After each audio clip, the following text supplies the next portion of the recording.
Akes twamusanze munzu nshasha mbega ino nzu ni yiwawe hama gahunda zawe za buri munsi niza wavuze n'ama business menshi ukora niba atari banga tuyamenye urumva nugura imiryango 13 si vyumba 13 mugabo ni imiryango 13 tugitahure mu neza muri iyi nzu ariko nari mvuye mu nzu ifite umuryango umwe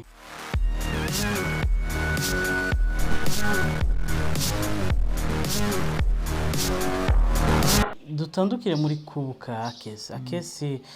turazi ko afise wa Kalayi TV Akes twamusanze mu nzu nshasha mbega ino nzu ni yiwawe hama gahunda zawe za buri munsi niza wavuze n'ama business menshi ukora niba atari banga tuyamenye ino nzu si yiwanje iyi nzu si yiwanje a 100% ariko ni yiwanje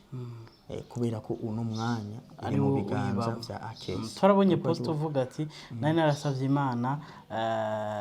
kuzompa aho icari mbamwo aho ntaha icarire canje niki icari ni nuko ni cari cinyoni nico nagomye kuvuga kuko hari inzu nyinshi bafise inzu nziza zirenze iyi ariko ku myaka je mfise vraiment no bishima kandi ntawe reka kubishima sigurira rero ko kuntu atari gwawe ya 100%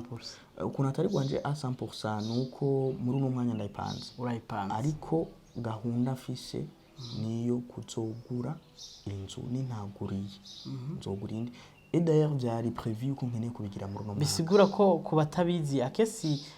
yaje ngaha avuye iwabo kuko uvuze ko no nari mbamwe je naje ngaha muri iyi nzu urabona iyi nzu mfise imfunguruzo 13 imiryango 13 ivyumba muri iyi nzu yego urumva nugura imiryango 13 si vyumba 13 mugabo ni imiryango 13 tugitahure mu neza muri iyi nzu ariko nari mvuye mu nzu ifite umuryango umwe ego umva ni etape irenze ni etape nini cyane yego